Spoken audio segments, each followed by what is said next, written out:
अस्सलाम वालेकुम नादरीन, आप यूट्यूब चैनल देख रहे हैं। मैं इमरान खान हूँ। नादरीन, ऐसा लगता है कि पता नहीं फ़ौज के ऊपर कोई हमला हो गया है या कोई ऐसी बात है। कभी कहीं रैलियाँ निकलवाई जा रही हैं, कहीं प्रेस कॉन्फ्रेंसेस करवाई जा रही हैं। DGISPR की प्रेस कॉन्फ्रेंस ने एक ऐसी शर्मिंदगी वाली सूरत हाल पैदा कर दी है कि अब उसे कवर करने के लिए कभी कुछ कर रहे हैं, कभी कुछ कर रहे हैं, लेकिन कवर हो नहीं रहा। कल मुस्तफ़ा कमाल और फ़ारूक सत्तार वगैरह आए हुए थे। फैसल वाडा तो परमानेंट इसी काम पे लगे हुए हैं, अता तारड़ वगैरह भी। तो आज जो है वो तलाल चौधरी, फैसल करीम कुंडी और मरियम औरंगज़ेब वगैरह को लाया गया, मैदान में बैठाया गया। फैसल वाडा कह रहे हैं जी रगड़ के रख देंगे, तलाल चौधरी कह रहे हैं जी ज़बान खींच लेंगे, वो DG साहब कहते हैं तुम्हारी हैसियत क्या है। ये समझ नहीं आ रही है किस तरफ जा रहे हैं, ये चाहते क्या है। भाई एक आदमी को जेल के अंदर बंद किया हुआ है और उसके ऊपर जुल्म कर रहे हैं। अब वो जुल्म के खिलाफ बोलता है तो कहते हैं जी बोलता क्यों है। अच्छा, जो एक बड़ा प्रॉब्लम हुआ ना वो ये भी हुआ कि जो पाकिस्तान तहरीक इंसाफ की बाहर मौजूद जितनी भी क़यादत है, उन्होंने जितनी मैच्योरिटी से DGISPR की फुल टॉस को खेला है वो कमाल कर दिया उन्होंने। आगे चल के बात करते हैं। DGISPR की प्रेस कॉन्फ्रेंस को मेनवान तस्लीम किया जाए, उसको अपनाया जाए, उसकी हमायत की जाए, ये दबाव सियासी जमातों पे और शख्सियात पे डाला जा रहा है। अब इदारा इस लेवल पे आ गया है, उन्हें कहा जा रहा है कि इदारे ने तो ये लेवल तक पहुंच के हिम्मत कर दी है। इदारा तो इमरान खान का दुश्मन बन गया, सामने आकर खड़ा हो गया। तो आप भी हिम्मत करें, आप भी आकर लड़ें। आपका तो सियासी मुखालिफ है। सियासतदानों में लेकिन एक प्रॉब्लम होती है, वो आते हैं, आके बोल बाल देते हैं, कर लेते हैं। कई लोगों को अपनी इज्जत से प्यार नहीं होता, लेकिन ज़्यादातर लोग डरते हैं कि भाई हम फौज से एक सियासी जमात को मार पड़वा रहे हैं, कल को हमने भी सियासत करनी है। यही सारा कुछ जब हमारे साथ होगा तो हम फिर रोना पिटना कहाँ जाके करेंगे। वो बेचारे इस बात से भी डरते हैं, लेकिन इनके बीच में फंसे हुए अब 3-4 साल ज़्यादा होते हैं किसी फौजी के पास। ये ज़रा थोड़ा लंबा हो गया टाइम, हो सकता है ख़त्म हो जाए, कोई पता नहीं होता ना, वक्त का कोई पता नहीं होता। लेकिन ये जो टाइम लंबा भी हो गया है, इसके बावजूद सबको पता है कि टाइम खत्म हो जाना है और पॉलिटिकल पार्टीज ने यहीं पे रहना है और उन्हें बाद में ये सारा कुछ बर्दाश्त करना पड़ेगा। अगर वो बच गई तो पॉलिटिकल पार्टीज के बचने के इम्कान तो बहुत कम है, जिस तरह उन्होंने अवाम से मुखालफत ले ली है। ऐसे ऐसे लोग बिठा दिए इन्होंने, यानी मुख्तलिफ शहरों के अंदर बंदे निकलवा रहे, वो निकल के प्रोटेस्ट कर रहे हैं। कुछ सुन्नी इत्तेहाद कौंसिल वाले आ गए, कभी कोई और आ गया, कभी कोई और ग्रुप निकल आया, और कहीं 20 लोग हैं, कहीं 25 लोग हैं, कहीं 40 लोग हैं। बस ये फौज से इजहारी यकजहती हो रहा है। और इसके अंदर जो है वो आसिम मुनीर साहब का और DGISPR का फोटो उठाया हुआ है। इजहारी यकजहती किस चीज़ का हो रहा है, क्या मसला क्या है कि फौज के ऊपर कोई हमला हो गया है या खुदा ना खास्ता कोई बहुत बड़ा मसला हो गया है। भाई ये मुबारकबाद के लिए आप रैलियां निकाल सकते हैं कि आसिम मुनीर साहब को बहुत सारे ओहदे मिल गए। मिसाल के तौर पर army chief, chief of defence forces और फील्ड मार्शल हाफिज सैयद आसिम मुनीर साहब, ये बहुत लंबा चौड़ा एक तारुफ हो गया उनका। मुबारकबाद दे सकते हैं कि उनका बहुत लंबा चौड़ा तारुफ हो गया। कोई ओहदे रह गए हैं तो वो भी उनको दे दिए जाएं। बहरहाल आसिम मुनीर साहब और DGISPR के फोटो लगा के धड़ाधड़ मुबारकबादें दी जा रही हैं। समझ नहीं आ रही कि ये लोग चाह क्या रहे हैं और ये कर क्यों रहे हैं, इसकी ज़रूरत क्या है इस वक्त। कोई इंडिया ने हमला कर दिया है, कोई दहशतगर्दों ने कोई बहुत बड़ा अटैक कर दिया है, कोई बहुत बड़ा इंसिडेंट हो गया। मुझे अच्छी तरह याद है कभी कोई दहशतगर्दी का बहुत बड़ा वाकया हो जाता था ना, तो लोग निकलते थे, निकल कर एहतजाज करते थे। हम छोटे होते थे, हम भी निकल के कहते थे ये बहुत बुरा हो रहा है, ये नहीं होना चाहिए। और हमें जो हमारे दोस्त हैं वो कहते थे आओ जी आओ, आज फलां जगह के ऊपर हम एहतजाज करेंगे। हम कभी चले जाते थे, कुछ दहशतगर्दी के खिलाफ चले जाते थे, किसी और कोई और इशू हो जाता था उस पर चले जाते थे, ह्यूमन राइट्स के मामला पे। लेकिन ये क्या चल रहा है, समझ से बाहर है। अब इसके अंदर ऐसे ऐसे लोग बिठा दिए जिन्होंने अमली जामा को अमली पजामा बना दिया। वो लोग बता रहे थे कि ये नून लीगी MP है, लीगी MP है। वो बैठे हुए जनाब, बैठ के कह रहे हैं जी मलक आसिम मुनीर। एक तो उन्होंने कहा मलक आसिम मुनीर साहब हैं, दूसरा वो कह रहे हैं जी कि इन्होंने कोई अमली पजामा पहनाया, अमली जामा को अमली पजामा पहना दिया। अंदाजा करें आप। और ये लोग आके फौज की तर्जुमानी कर रहे हैं और उनके हिस्से का मुकदमा लड़ रहे हैं। मुझे समझ नहीं आ रही ये प्रेस कॉन्फ्रेंस करने की ज़रूरत क्या थी। और जो एक बड़ा प्रॉब्लम है ना वो ये है कि पाकिस्तान तहरीक इंसाफ ने जो एस्टेब्लिशमेंट को बड़ा झटका दिया, वो मैच्योरिटी का सबूत देकर दिया। यानी इन्हें लगा था कि पाकिस्तान तहरीक इंसाफ इस किस्म की प्रेस कॉन्फ्रेंस के रद्द-ए-अमल में बड़ा जारहाना मौक़िफ़ अपनाएगी। लेकिन चाहे वो प्रेस कॉन्फ्रेंस हो या उसके बाद जलसा हो, दोनों के अंदर बड़ा नपा तुला रद्द-ए-अमल दिया पाकिस्तान तहरीक इंसाफ ने। और जो इखलाकी बर्तरी है वो हासिल कर ली DGISPR के ऊपर। अब DGISPR एक इदारे के तर्जुमान है, इदारे के अंदर अजीब सी बेचैनी है कि ये किया क्या है इन्होंने। और PTI ने एक नपा तुला बयान देकर अपनी इखलाकी बर्तरी इदारे के ऊपर भी रख ली और पाकिस्तान की पॉलिटिकल पार्टीज के ऊपर भी रख ली। अब सारे आकर गोंगलों से मट्टी झाड़ रहे हैं कि हम गवर्नर राज लगा देंगे तो मुल्क में इमरजेंसी लग जाएगी, तो ये हो जाएगा। देखिए इमरान खान का जो रद्द-ए-अमल है ना, वो फर्द वाहिद के खिलाफ इमरान खान साहब गुस्से में बोलते हैं इसलिए कि वो जुल्म का शिकार है। इमरान खान का ये मानना है कि उनके ऊपर और उनकी फैमिली के ऊपर जितने भी मजालिम हो रहे हैं इनके लिए जिम्मेदार आसिम मुनीर साहब हैं। इमरान खान नवाज शरीफ को तो कुछ नहीं कहता ना, शहबाज शरीफ को, जरदारी को कुछ नहीं कहता। उनके खिलाफ जो एक पॉलिटिकल एक मुकाबला है वो तो चलता रहता है, वो इनको कहते रहते हैं, उनको कहते रहते हैं, लेकिन एक लिमिट में रहते हैं ना दोनों तरफ के लोग। लेकिन आसिम मुनीर साहब के मामले में इमरान खान साहब बहुत फ्रंट फुट पे चले जाते हैं आजकल। वजह क्या है?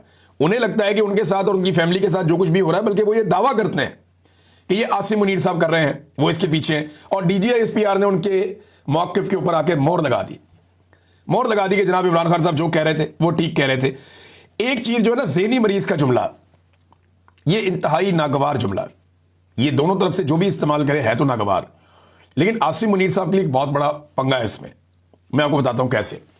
देखिए, शहबाज शरीफ साहब को जब से इमरान खान साहब ने अर्दली का लक़ब दिया, लोग उन्हें उसी तरह सोचना शुरू हो गए, उसी तरह देखना शुरू हो गए। और शहबाज शरीफ साहब को आलमी सतह पे भी बाज़ लोगों ने शू शाइन बॉय का नाम दे दिया, और शहबाज शरीफ साहब ने हरकतें भी ऐसी की। अब आसिम मुनीर साहब के बारे में इमरान खान साहब कहते हैं ये ज़हनी मरीज है। अब ये ज़हनी मरीज अगर किसी मुल्क का आर्मी चीफ है और वो मुल्क एटमी कुव्वत है, वो ये फिर एक नया पंगा है।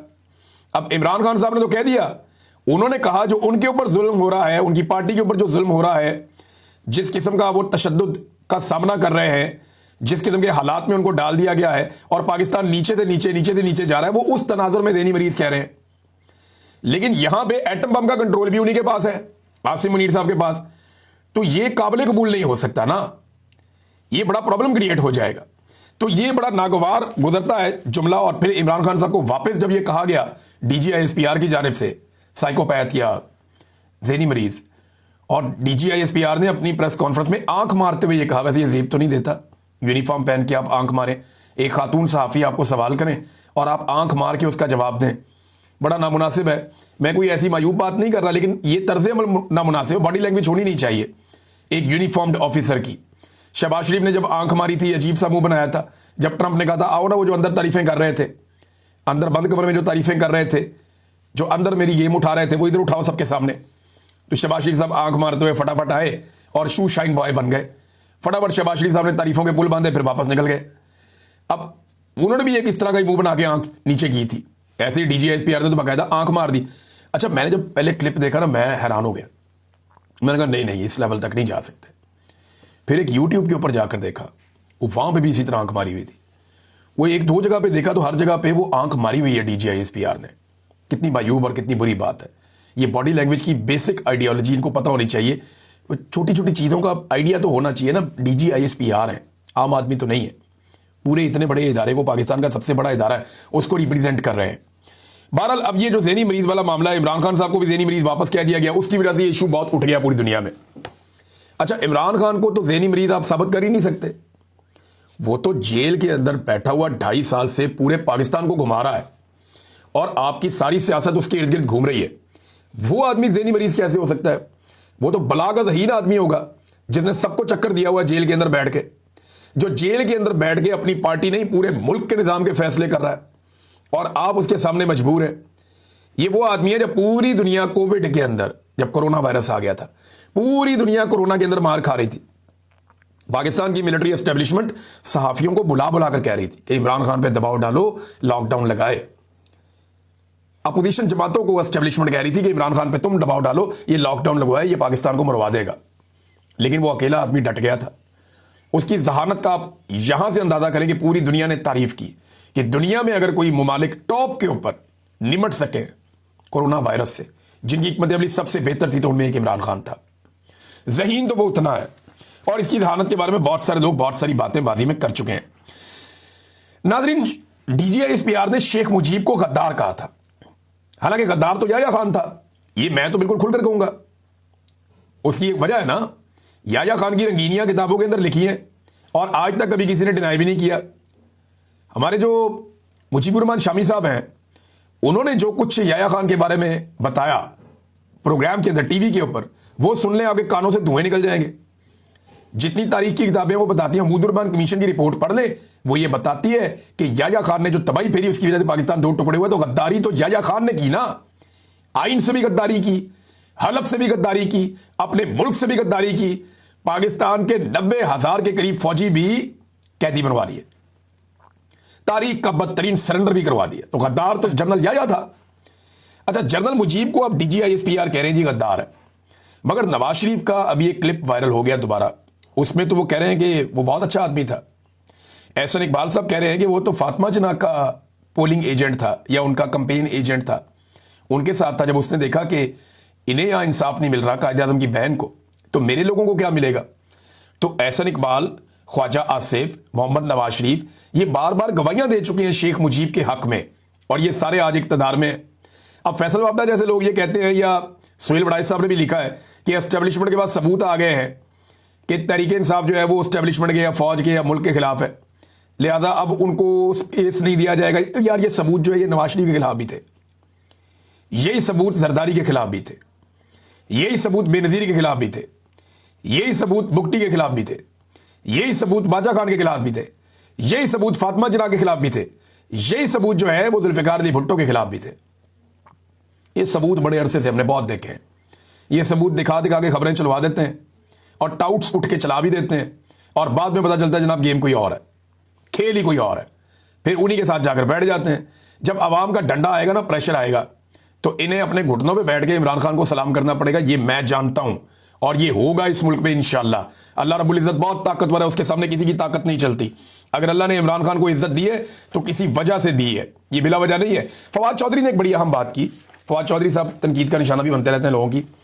वो फवाद चौधरी साहब का और लोगों का मामला, लेकिन उन्होंने एक बात बड़ी ज़बरदस्त की। उन्होंने कहा जब ये हुकूमत के वज़रा कहते रहे इमरान खान को माइनस कर दो, असल में माइनस इमरान खान का इस वक्त फार्मूला चलाया जा रहा है ना, किसी तरह इमरान खान को बाहर निकालो। यही काम 4 साल से कर रहे हैं, जो हो नहीं रहा। पूरा पाकिस्तान ही माइनस कर दिया पकड़ के, हर इदारा माइनस हो गया, हर एक की क्रेडिबिलिटी खत्म हो गई। नवाज शरीफ माइनस हो गया, जरदारी माइनस हो गया, पीपल्स पार्टी, PMLN, ANP, सारी जमातें, फजलुर रहमान, सारे माइनस हो गए। इमरान खान को माइनस करने के चक्कर में वो माइनस नहीं हो रहा। अब जनाब फवाद हुसैन साहब कहते हैं, चौधरी साहब, कि जब हुकूमत के वज़रा कहते हैं कि तहरीक इंसाफ माइनस इमरान खान होगी, तो इसका मतलब ही क्या है भाई। तहरीक इंसाफ तो आपने 9 मई और 20 जून के दौरान ठुड्डे और मुक्के मार मार कर खत्म कर दी थी। अब तो इमरान खान है और अवाम है। तहरीक इंसाफ ना रजिस्टर्ड पार्टी है, ना इलेक्शन सिंबल है उनके पास, ना इनका कोई स्ट्रक्चर है, तो माइनस क्या करना है, वो तो है ही नहीं। ये जो ओहदेदार हैं इनको आज फारिग कर दें, इनकी जगह इमरान खान कॉलेज के लड़के लड़कियों को ले आएगा, वो तहरीक इंसाफ बन जाएंगे। वो कहेगा तो वो आगे आ जाएंगे। मेंबरान असेंबली का इस्तीफा कल इमरान खान ने दिलवाना है, आज आप दिलवा दें, इससे क्या फर्क पड़ता है। माइनस इमरान खान के वफाक पर असरात का भी तजजिया कर ले, हर काम गुस्से से नहीं होता। फवाद चौधरी समझा रहे हैं कि अब भी समझ जाओ, सियासतदानों को, PTI को, इमरान खान को उनकी स्पेस वापस लौटा दो। लेकिन मुझे लगता नहीं है कि इतनी एस्टेब्लिशमेंट को अक्ल है। वो अब क्योंकि नया नया अहदा भी आसिम मुनीर साहब को मिला है, तो वो अपने तरीके से सोचेंगे। बैनुल अक़वामी सतह पे जब दबाव आना शुरू होगा तब चीज़ें बदलेंगी। शेर अफजल मरवत ने कहा जी कि गवर्नर राज लग सकता है, और उसके लिए उन्होंने एक वजह बताई है। वो कहते नहीं गवर्नर राज लगने की देर है, इन हाउस तब्दीली सामने आ जाएगी। यानी जैसे ही गवर्नर राज लगेगा, इमरान खान साहब के सारे जो MPA हैं वो बागी हो जाएंगे। अब वो कह रहे हैं 30 से 35 लोग इन हाउस तब्दीली के लिए सामने आएंगे, ये मेरा ख्याल है। शेर अफजल मरवत, वैसे इमरान खान साहब ने बिल्कुल सही पहचाना था बंदा।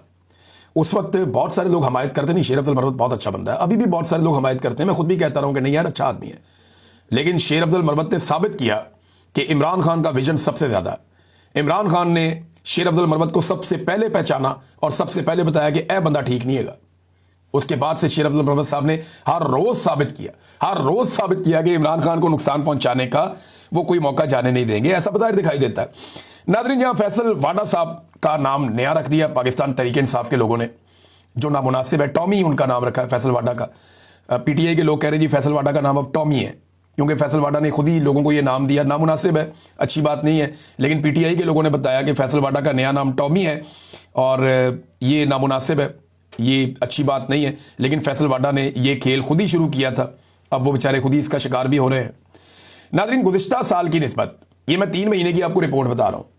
एक तो हुकूमत कहती है ना आम आदमी को अपना खर्चा कम करें, बहुत सारे मुलाजिम नौकरियों से निकाल दिए, PIA को बेच रहे हैं, फलाना इदारा बेच रहे हैं। हुकूमत अपने अखराजात कम नहीं कर रही। मैं आपको बताता हूँ, ये सरकारी डाटा है, ये डॉन के ऊपर खबर भी छपी हुई है। मोहम्मद ज़ुबैर साहब ने भी इस पर बहुत शोर मचाया। खबर यह है कि गुज़िश्ता साल जुलाई से सितंबर के दौरान जो पाकिस्तान की हुकूमत ने खर्चा किया वो 142 अरब था, और इस साल कितना किया, 162 अरब। यानी 20 अरब रुपया इजाफी कर दिया। होना तो ये चाहिए, मुल्क गरीब हो रहा है, सरमायाकारी नहीं आ रही, पाकिस्तान के हालात पहले से बहुत पतले हैं, पाकिस्तान की इकोनॉमी तबाह हो रही है। 100 से ज़्यादा बड़ी टेक्सटाइल मिलें